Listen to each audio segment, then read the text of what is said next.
Hello everyone, my name is Paul and this is the Trek Jitsu podcast. We have got a great show for you guys today. Thanks so much for tuning in. It's my pleasure to announce that Trek Jitsu finally has some theme music to kick things off, and you'll be hearing that in just a minute. I'm super stoked to have the song To Make Amends by the band Waves Overhead. They are now the official Trek Jitsu theme music. Waves Overhead is from my home state of Maryland in the United States, and it's an honor to have their music on the show.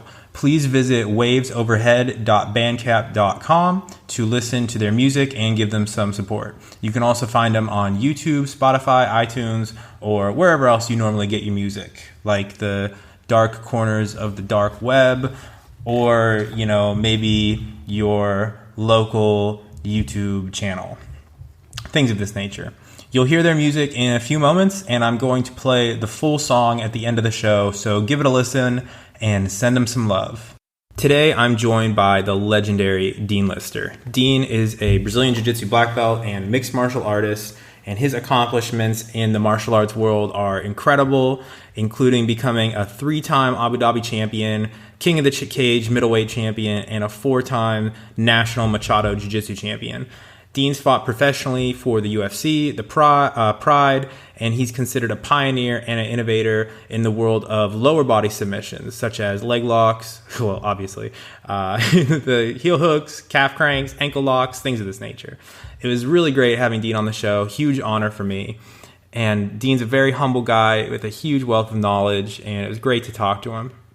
Additionally, in this episode, I'm joined by 2 co-hosts, my coaches, Renee Becker and Andreas Resch. They are the owners of Matrix Jiu-Jitsu in Kaiserslautern, Germany. Renee is a brown belt under Dean, and he helped set up this interview. So huge thanks to both him and Andreas for supporting the show. So please welcome Dean Lister.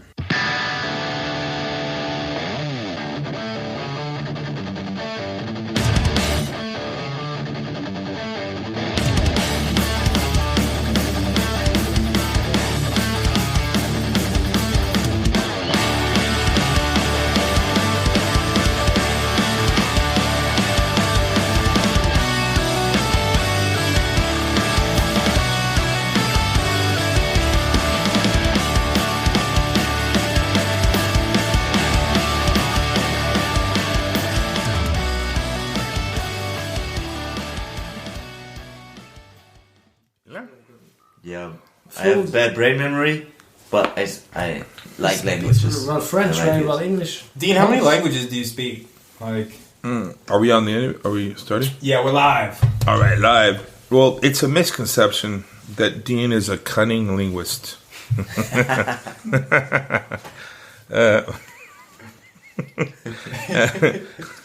I'm actually make it. only Americans will get that joke, but no, I'm actually. So, let's say English. Of course, I speak well, and if I don't speak Spanish or Portuguese or French, I will have no accent. But right now, I was speaking French this morning and yesterday, so now I have a small accent. Let's see, Portuguese I speak is my second language. I speak it well. I can read, I can write, I can spell, I can make jokes, I can argue. So I speak Portuguese. Spanish is the same. English, of course. French, I can have a definite conversation. People understand what I'm saying, unless they want to be an asshole and they act like they don't understand, which happens in France sometimes. No offense to my French friends, because they're my friends. They don't, but this happens in France sometimes. Croatian is like caveman. Tarzan, me, you, hungry, eat soon. Like, then in that case, I speak 5 languages. But probably I'd say 3. 3, I can read, write, spell, talk, and in depth. I don't know, 3 or 5, it depends. So, yeah. But your German is getting better with each seminar. My Deutsch, bald. Ich lerne Deutsch, bald. Well, I will learn it soon, is what I said. But it's terrible, of course. But when I hear German speaking, I can understand what they're talking about. Like they want to eat, or they have a fight with their girlfriend, or something like this. So I don't speak it, but I can understand the gist of what people are saying. So, what can I say? Who knows? Where are you teaching tomorrow? Tomorrow, I'm at my fighter, Peter Sobota, his gym in Balingen, which is, of course, it's a very small city, about 1 hour from Stuttgart. So it's close to Switzerland and it's southern Germany. I'll be there just for like an hour and a half, like a clinic. It's more like a barbecue. Oh, cool. And we're celebrating Peter Sobota's awesome. victory. So it's good.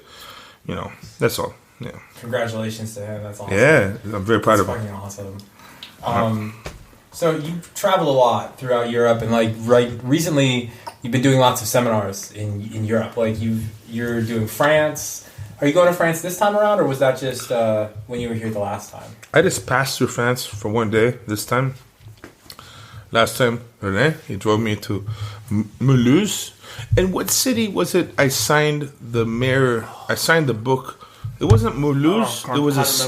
It was a city next to Mulhouse. Very close to Mulhouse. Yeah, and it was pretty cool because the mayor heard from the city in France, that I'm coming in town.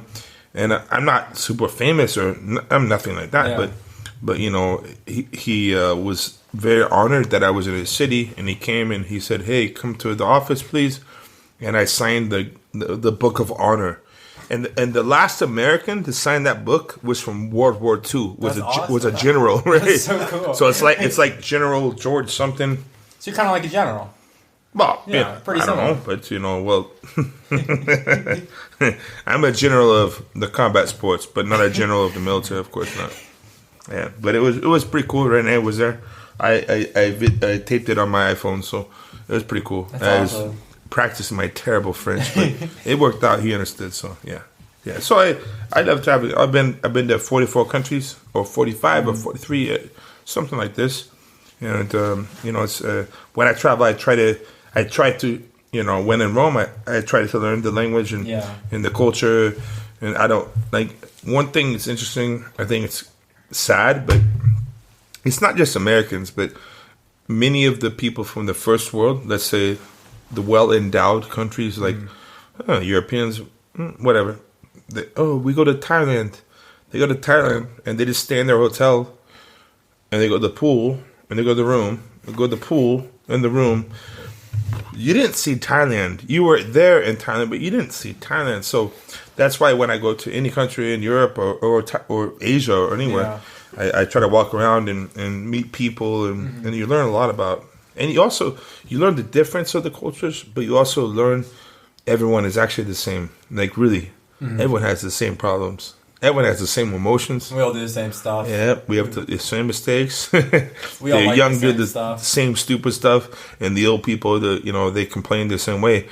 But both are right, and it happens around the world. So it's a universal human thing, right? Yeah. So out of Europe, what's your opinion of the jiu-jitsu level in Europe at the moment? I know each country is obviously very different. They all have their own styles and their own preferences and things like that, but no, it's good. The level in Europe is good. Here's the thing. Actually, I'm glad you asked this question because I tell this story at seminars. I'll make the 10-minute story into a 1-minute story or whatever. You could tell the 10-minute story, but you could tell the 5-minute story. Back when 1996 was my first tournament. It was in Los Angeles. At this time, USA only had, I think, 9, 10, or maybe 11 black belts that were American, right? So at that time, when I was a blue belt, if I was at a tournament, I saw a brown belt, I wanted to get my picture with that guy. A brown belt. Oh, that's a brown belt. It's so rare. Brown belt, that's like royalty, like a prince or something, But, and Hicks and Gracie met him. I was like, he signed my kimono. It was awesome. Well, at that time, USA, the level was so far from Brazil. Now it's kind of close. You look at, for instance, like maybe me or Drysdale, you have Lovato, Jr., you'll have Kenny Cornelius, you have some Americans that are winning a lot, But at this time, there were like, let's just say 10 American black belts. and it was the Machado tournament. And I took second that day. It was my first tournament ever, and I had 3 months of experience. The reason I got my blue belt so fast is because, one, there was no white belt division at all. You could not compete. You need a blue belt to compete. So I was, from a wrestling background, and I was a strong little bastard, So I got my blue belt like within 2 or 3 months, and I was competing, and I lost my last match by like I don't know, I think 2 points, whatever, and they had the 5 super fights, all the Machados, all 5 of them had a match against an American black belt. It was absurd. The Machados knew how easy it was going to be.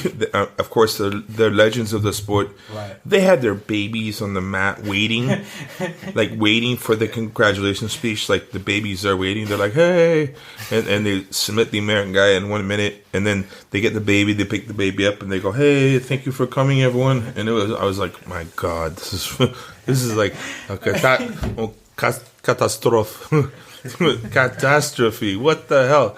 And then the 1, 2, 3, 4, 5, all the Machados, they beat the American black belts in 1 minute, minute and a half. Yeah. Like, takedown, sweep. I get the back, I choke you, like, fast. All of them. And these are black belts. These are not American white belts, right? I was like, wow. So there was another American black belt there. I remember he had red hair. I don't remember his name. And if he is listening to this right now, I no offense, but here's the story.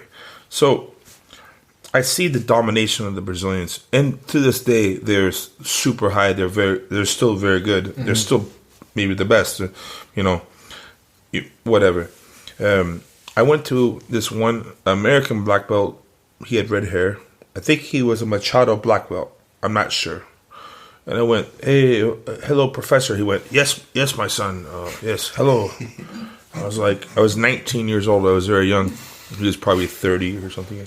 I went, can I ask you a question? He goes, yes, my little brother. Yes, of course. And I went, I see the Americans, they didn't do very well against the Brazilians today. 5 submissions out of 5 fights in under one, And he goes, yeah, the Brazilians are very good. And I said, of course, I know. I said, is there a chance, for me, an American, to one day compete against the Brazilians?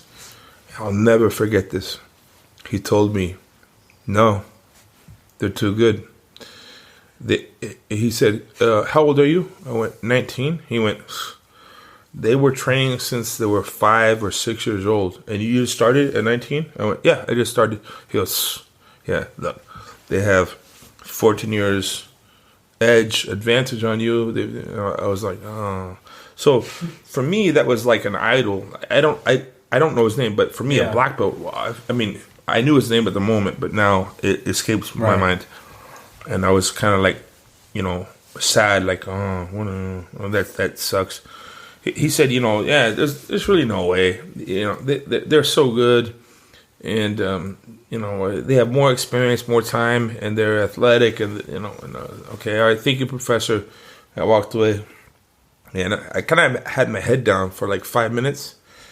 I put my head up, and I went, fuck that bitch. Like no offense to him if he's listening, but I didn't really say bitch. I was like, that's a loser mind, what the fuck, I can't compete because I'm not food.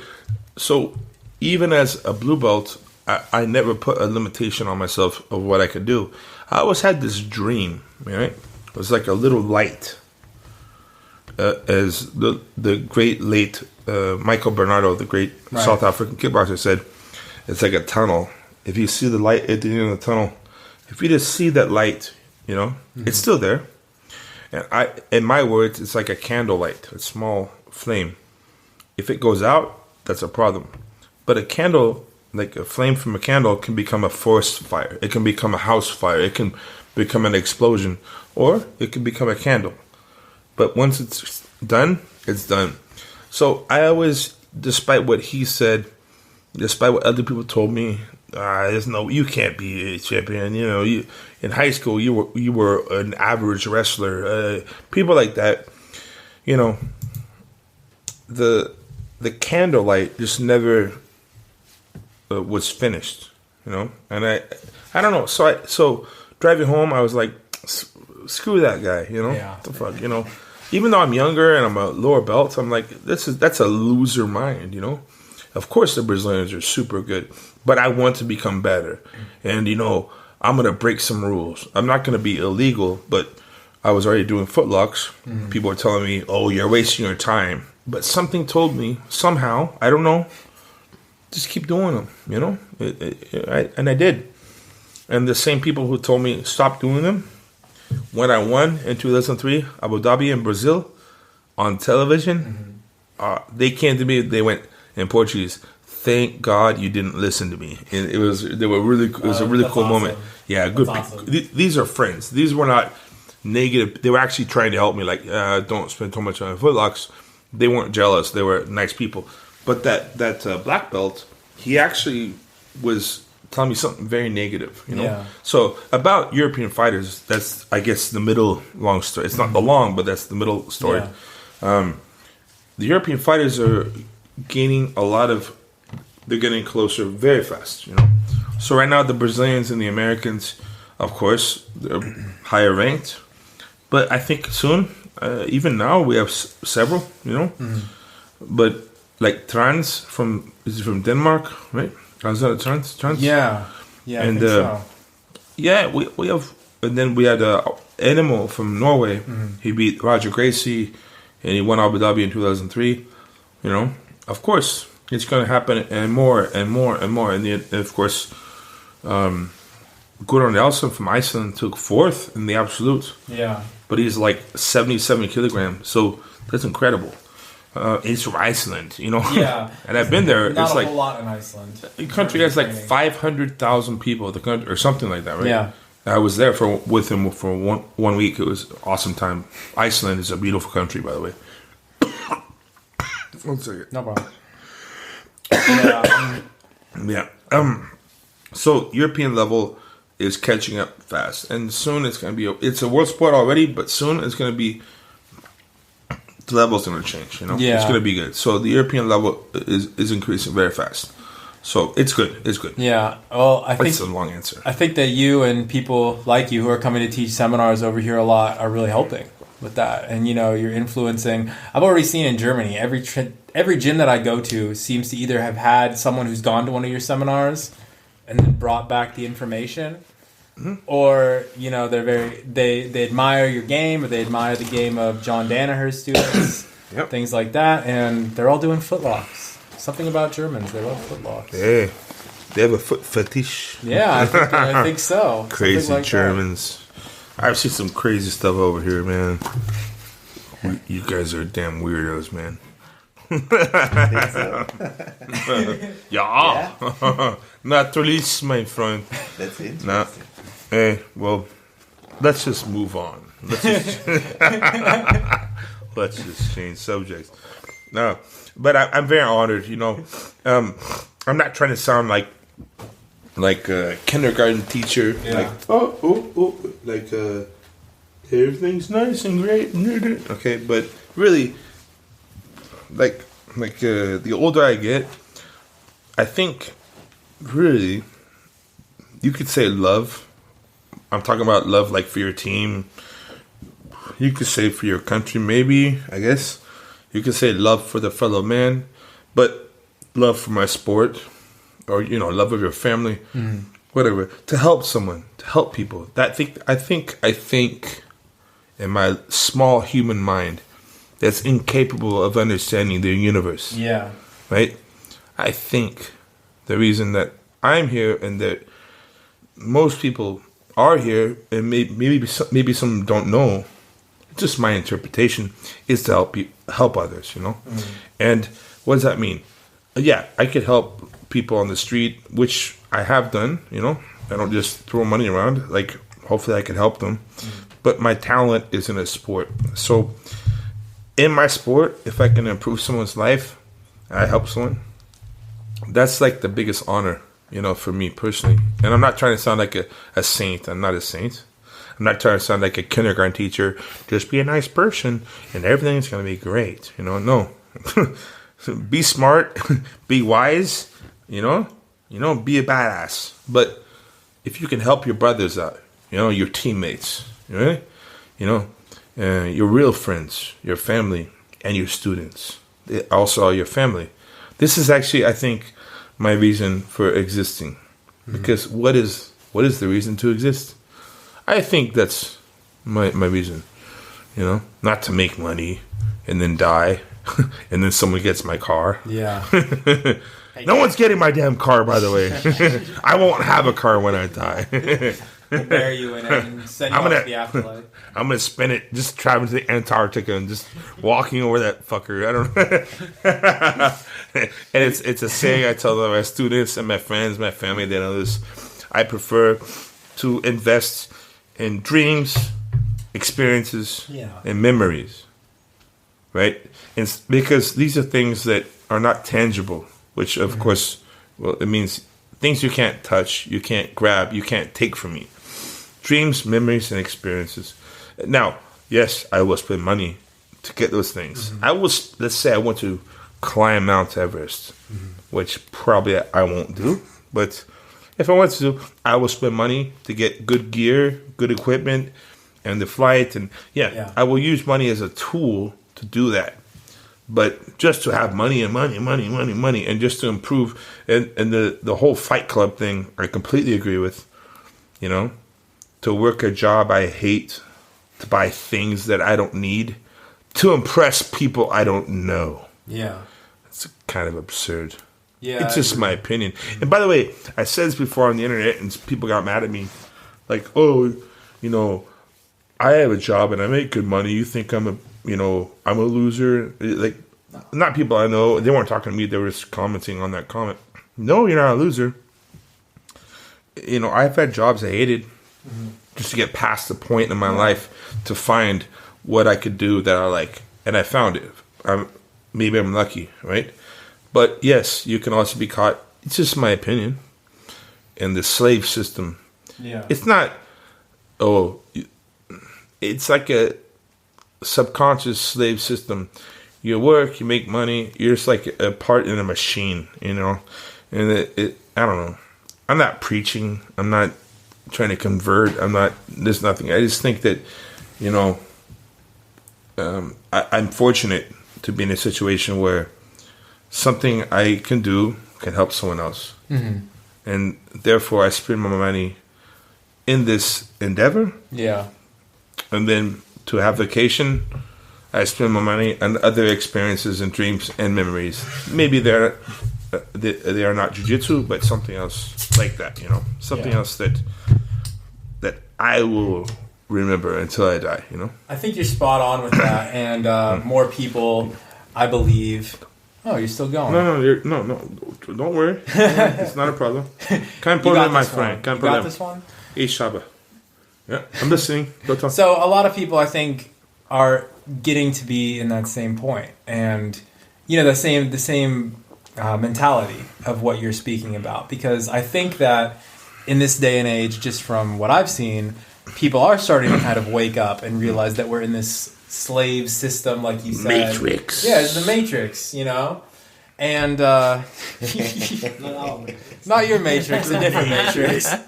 People Renee wake up. Is the Matrix. People wake up and they realize they're at Renee's gym, but they're what the hell's going on? Just getting leg locked all over. But of course, you're Dean's Matrix now. Yeah. So, but I guess what I'm trying to say is that you are, showing people a way that they can get out of this system. Not just you, but all people who like you, who are. Well, what you're saying, I knew a girl.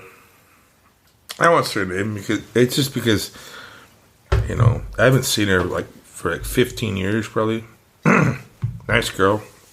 I never dated her. She was just like a friend, and I remember she always loved flowers. Mm-hmm.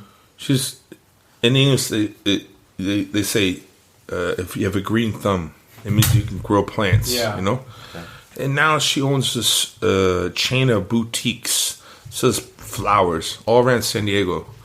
She makes good money. She loves flowers. She loves plants. So I'm not saying everyone has to do jiu-jitsu. Yeah, no. do what you love. Some people love building. I know people that love to just put up a wall. And they're happy doing it, like a carpenter, you know? If that's what you want to do, great, man. You know, I know people that, no matter what you find in the world, there's someone that likes to do it, probably. Yeah. Well, might be a few jobs that people don't like. But generally speaking, some people like to work with their hands. Some people like to work with the logic of the mind. Some people like to work with the creative part of the mind. And some people like to work with the intersocial, like, I don't know, with linguistics or teaching, right? So there's many different ways. And it just takes someone to find that. And hopefully you have some talent in that. Or you work hard enough to have experience in that division so you can make that your life. What else? Perfect story. I said this in a previous interview, but it's a long time ago. My mom, rest in peace, I love my mom. She died a year and a half ago. She was a really, really great woman. She took me, she moved to Oregon, which is the state north of California. And there's a river called the Rogue River. And it's a dangerous river. Really, like, if you go down that river without someone who knows the river, you probably will die. It's a dangerous river. So my mom hired this guy for like $150 for the whole day. The guy arrived. He looked like a surfer, not a junkie, like a marijuana, like a pothead surfer. He looked like he arrived in a van, like a beat up. He arrived, hey man, hey, how y'all doing? Yeah, you want to go down the river? Yeah. And he blew up this boat. He had it in his van. Like a Zodiac type boat? Yeah, but it was like it fit like 6 people. He didn't with his mouth. He had a machine. He's like, yeah, this river is like really cool, man. And I've been here for 20 years, and this river is my life. And I'm like, wow, this is like, for me, 12, 13 years ago. Mm-hmm. So I was a lot younger. And now I realize, but at the moment I learned from this guy. He's like, yeah, let's get in the river. And he already had our lunch made. Like, it was a whole day full service. Yeah. And then he had his friend down the river who drove the van waiting for us. So it was 2 people. Took 10 hours down the river. And we went through some dangerous areas. And he knew how to go. So no problem. He's like, yeah, if you go that way, the raft will flip and you'll die. Or you'll drown. Or maybe, if you're lucky, you'll survive, but let's go this way. So I say, yes, I agree. Let's go that way. Okay, yeah, we go that way.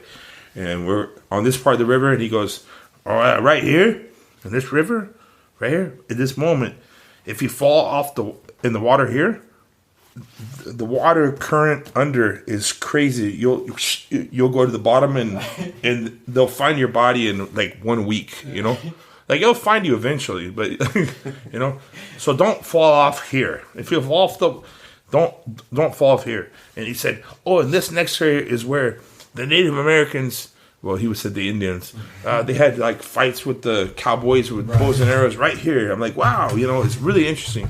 I could see he loved his job, really. Yeah. And he was just showing off, my boat is this model this year. He was proud of his boat, And I'm like, that guy is happy. That guy is, life, yeah. That's his life. So I'm saying, like, simple. I don't know. Well, I went down that river. It was really nice. But that's his life. And he found something that he loves. That's my point. Yeah. So he's not a rich person. I think my mom and I think they paid him $120 for the whole day. Wow. The whole day. He made his lunch too. And he drove gas, and so imagine this guy I think he lived in the van too. I think so. But the guy seemed happy, okay? And I'm not saying, if anyone listening to this is rich and thinks I'm talking bad about them, I'm not at all. If you really love being a stockbroker, if you love building businesses, if you love that, great. then you also have found what you love to do.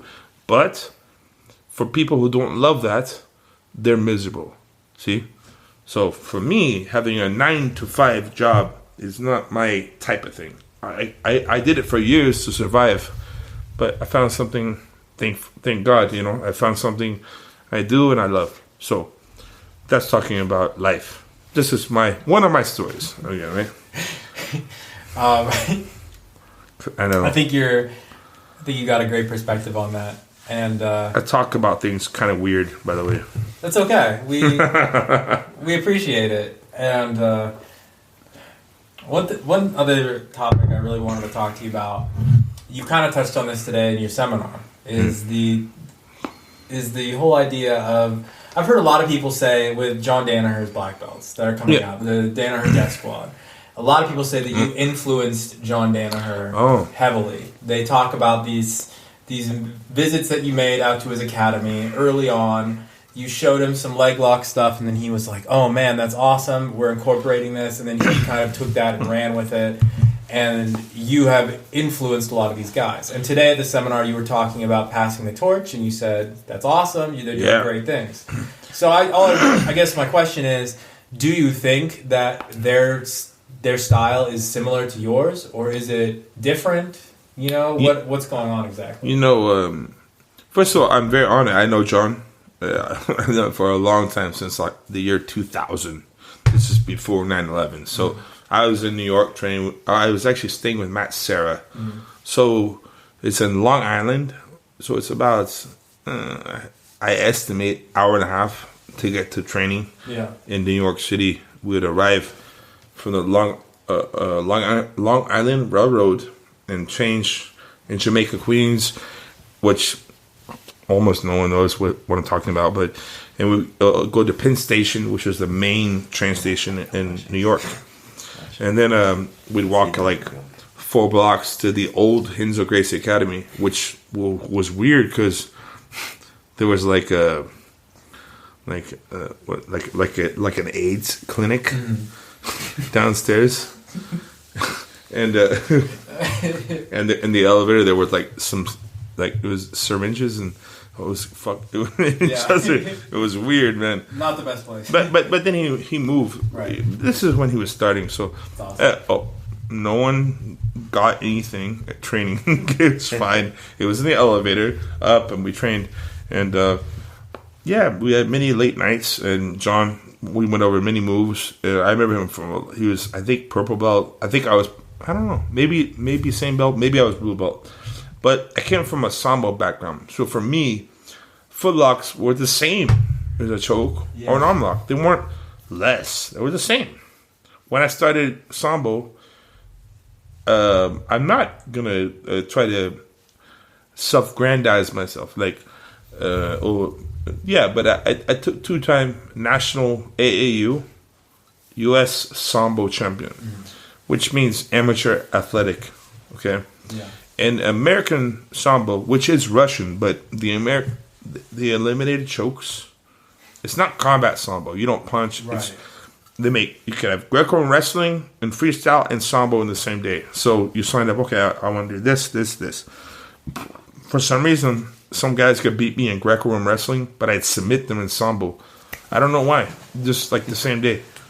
I don't know why. Submissions just made sense to me. It was incredible. So I like submissions right away. Right. And American Sambo, you can't choke because they try to make it to the Amateur Athletic Union look more safe. So choke, some of the old people think, choke can kill you, So really, Yeah. So chokes are illegal. And twisting submissions like a Kimura, illegal. Triangle choke, illegal. But straight foot lock was legal. Straight knee lock and straight arm lock was legal. Those are the 3 submissions you can do. So that was it? Yeah. Well, this is back in 1995. But what with throws and stuff, and takedowns and so. But you get pretty good at those 3 submissions. So foot lock was one of those 3 submissions. So for me, it was a main submission. And I got into jiu-jitsu, and I was footlocking people right away. and I was told, this is don't do this. It's not cool, But as I said earlier, I didn't listen. I listened to myself, and it worked out good. As far as John Donahue, great person. He's a genius. Awesome. I really appreciate him giving some credit because we go back a long ways, and the world is big, but the world is also small. And the things I did back then, of course, developed my style, and some things he showed me developed my style as well. Right. And I'm very flattered to say or to know that some of the things I showed him developed his style. And he's great, and Tona and all these guys, and they went to my seminar. Donna didn't go that, he's too old to drive 10 hours because Tona drove like 10 hours with like 5 guys in his car. They slept that's awesome. Yeah, but that's how I was when I was 22. Right. I did the same thing, but that's what it takes. When you're young and you have the energy, you do it. It's great, man. So one day, maybe it's in 2 years, 3 years, 5 years, or 1 year, I don't know, to pass the torch on. I'm honored. These are great people, great examples of the sport, and they're humble, and they're funny. They're good people, Yeah, really, yeah. And for instance, I will not give a brown belt to anyone if they're a dickhead. As well. They have to have some humility. This is when it gets really important. Brown belt, black belt, and John. Man, I don't know if he was there. I can't tell that story because I'm not sure if he was there with Enzo when they found Hodgson. I don't know if he was there. I think he was there. Yeah, I'm pretty sure he was there. I'm pretty sure John was there. We were training late one night. It's kind of not to make this somber or weird, but Hickson was missing his son. He didn't know where his son was at. But I'm not a Gracie, but I train with many of them, and I know some inside things. And by the way, this is not like some secret story, but probably a story not many have heard. It's interesting. It's sad. It's somber, but it's interesting. I'm there late night. Like I stayed until 11 o'clock at night, and I believe John was there, plus 2 other guys. We stayed for like an extra hour or 2 training. And Hinzo walks in. He goes, "Hey, how y'all doing?" Hey, good. He goes, "Hey guys, come here." And we sit next to Professor Hinzo Gracie, and he says, "Life is very strange." And we went, "Yeah, you're correct." And he goes, "I had a friend. He was, he's from Brazil, but he was in Chile. And he was driving on a bicycle through the desert. He was trying to go through the desert. There's a desert in Chile, South America. He was trying to drive on a bicycle. And, his bicycle wasn't working, and he had no water. So he's going to die, for sure." And we're like, "Oh, okay. We're listening." Hansel's like, "Yeah, life is crazy." Because out of nowhere, some car came, just like, it's not a road, just random car came in the desert and drove right by my friend, Henzo's friend, and said, "Hey, what's up?" "I'm going to die." And saved the guy's life, gave him water, and saved his life. And then Henzo goes, "Isn't life crazy? Like, if it's your time, it's your time. If it's not your time, it's not your time." And we go, "Yeah, it's really, really crazy." And then he left. And we're thinking, like, why did he, that's an interesting story, but why? But unfortunately, that was the day he identified Hodgson Grace's body that day in New York. So that's why he told the story. I didn't know until the next day. Yeah. He didn't tell us. But imagine the drama in your head he was going through. Of a family member. It's like a cousin or a nephew, but so that's why he told the story. And wow, I never forget these kind of things, And I'm almost sure John was there. Almost sure. Can't say 100%, but he would always stay late. So I'm pretty sure it was like 4 of us. And so yeah, me and John, we went through some crazy old stories together. Yeah. And yeah, I'm almost sure he was there. John's. So the next level is, things change. If you look at the 1920s boxing, it looked like guys would have their hands on, they would just punch like this. And then 1950s and 60s, like Muhammad Ali, and the hands were up, but it was, and then you see Foreman, his hands were down, but he would punch like this, but knock everyone out. And then the 80s, you had Tyson, which is more technical, but super hard puncher. Yeah. And now we have like Floyd Mayweather, who's super technical, but at the same time, they're more safe, It's weird. Yeah. So the sports will change. They are changing. And I hope jiu-jitsu doesn't get like too safe. Yeah. Because then it's not real jiu-jitsu, And I hope it doesn't happen. So it is changing. I'm proud to be, I don't want to call myself a pioneer, but like someone who had influence on the sport. Because if you're just a champion, but you didn't change or contribute to the sport, well, then that's okay, because you're a champion. And even if you're a student, that's great. You're a student of jiu-jitsu. We all contribute, and we all take, and we all give to the same sport. And even if you're from a different martial art, it's fine. We're all the same family, actually. I think that way because I fought in UFC and Pride. And so I like boxing. I like kickboxing. Unless someone talks shit about jiu-jitsu, then I have to kind of like, step in, interview. We had one guy, I won't say his name. He was, we called him the fat white boxer. It's well, if he's listening, he'll know who I'm talking about, but I won't say his name. So he was a sparring partner for a professional champion, but he was at my gym training, just boxing. And I heard that he was saying, yeah, kickboxing sucks. I'm like, what the fuck?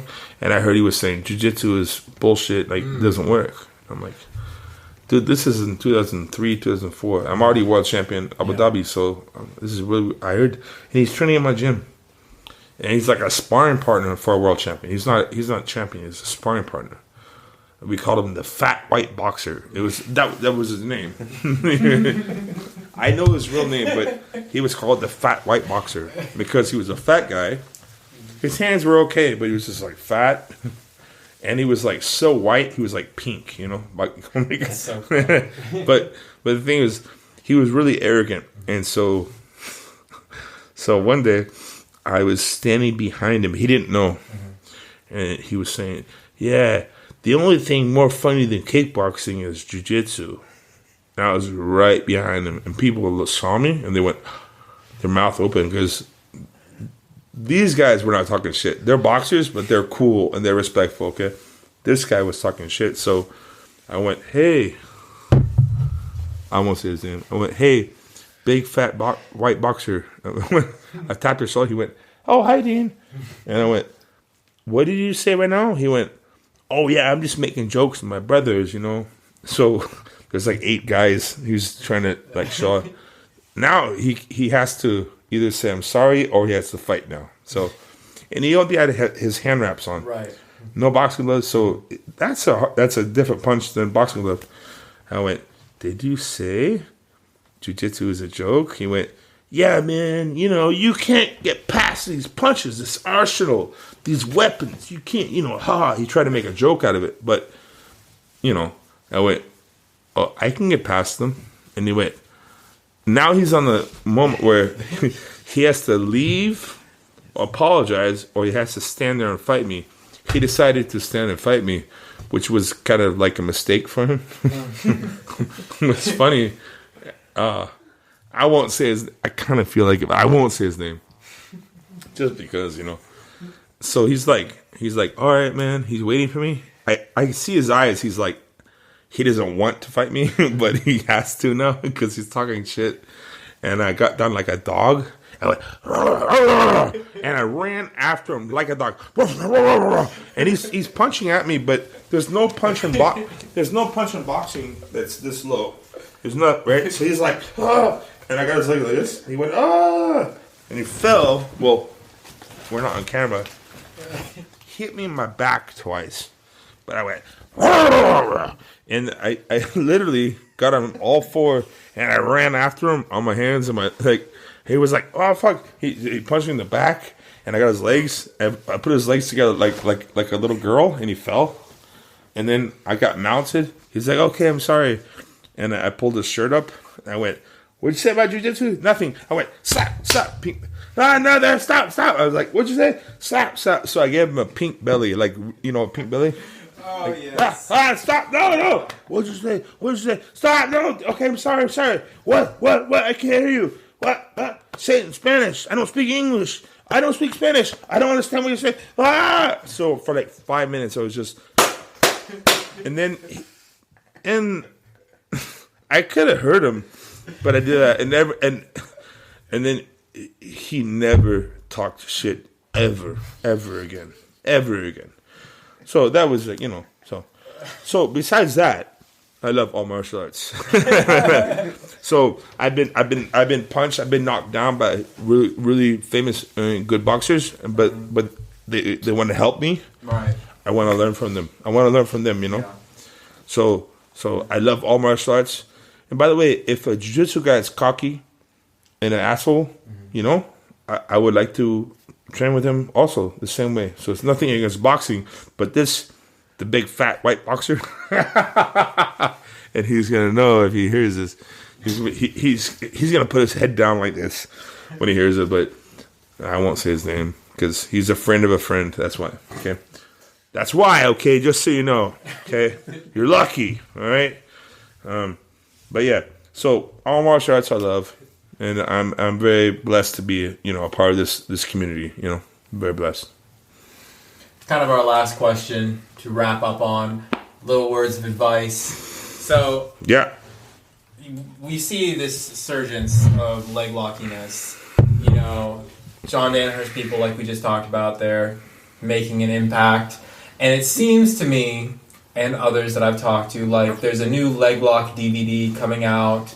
Every black belt is releasing their leg lock secrets. Yeah, things like that. What are some problems you've seen as the leg locks start to get more involved? What are some big mistakes that you think people are making? I could point out 20 or 30, but this is just my opinion because it's not a science. No matter what motherfucker says, it's an art. A science is 2 + 2 is 4. Mm-hmm. In Africa, in Australia, right, in Germany, it's 2 + 2 4. Yes or no? I think so as well. Of course it is. Also USA, also Brazil. Science, something you can replicate again and again and again. Exactly. An art. You can never dance the same dance exactly the same way 2 times. You can never do the same. Yeah, I can do 10 arm locks. Mm-hmm. They'll look almost, but I'm saying there's a small 1 centimeter. Okay. So it's an art. Okay. So when people say the science of this, it's hard because it's not a science.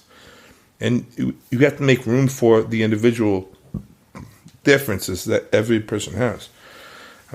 2, just like any ninjutsu video or any old karate video, people want to focus on the really fancy and pretty moves. Mm-hmm. Wow, the double jumping back kick.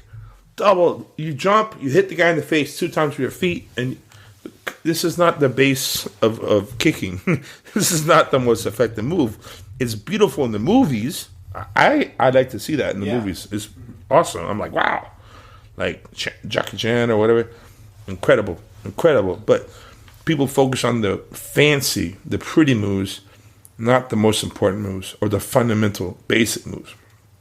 And also, well, okay, I really am not trying to sell myself, and I'm not trying to talk bad about anyone, and I won't mention names at all, but there's a lot of videos out from people who, I don't know. I've leg locked the best in the world. I've leg locked them. And to trick or to make my move work on the best people in the world and finish them, even one of them, with all due respect, man, already legend of the sport, Rodolfo Vieira. I'm the only person to ever submit him. Before and after, no one ever. And now he stopped jiu-jitsu to do MMA. And he's a badass. He's super tough. So it's like learning things that work on the average person or learning things that work on everyone. Because the stuff I show work on basic people, they work on average people, and they work on advanced people. And they also work on world champions. So I'm not saying names. Well, I said Rodolfo Vieira because I respect him. Right. I won't say names of some instructors. Danaher's different. Danaher has real experience, and he's produced real champions, okay? And Tonin and Cummings, okay? And I know them, okay? But I'm saying I have seen a lot of things that I'm just like, oh, my God, you know? There's some good stuff out there. But I said today at the seminar with Renee, a boxing coach who teaches a jab and a cross and a hook and an uppercut, that's okay. That's a part of boxing, of course. But the coach that teaches you how to hit someone in the face, that's a better boxing coach. Mm-hmm. Of course, he will use the jab. He will use the right. He will use the same moves, but he teaches how to hit someone in the face. That's a better boxing coach than the guy who just shows the moves. So my intention, my style, is called the catch style. KATCH. Knee lock, ankle lock, toe hold, compression, or calf slice. C. H is for heel hook. I want people to be able to use those things to win matches and to have self-confidence and know why, how, you know, how to apply them. What's the bad thing? What's the risk? What's the good thing? You know, of course, I always stress safety, you know. But what's good? What's bad? Why? How does it work? And what's good? What's bad? And how to do it, not just show the move, you know. Showing the move versus making someone understand, or not making, helping someone to understand is more important. In my opinion, a lot of DVDs, they don't do that. They just show a guy talking about things. Yeah. And a lot of it doesn't make sense. And some of it, with all due respect, once again, I'm not saying names, are actually bad habits. So, what's an example of like a bad habit? So if someone listening to this were to, you know, see something, how would they know that this is not something they should try, they should implement into their game? You know, I almost don't want to say this, but damn it, I already said it, so I'll do it.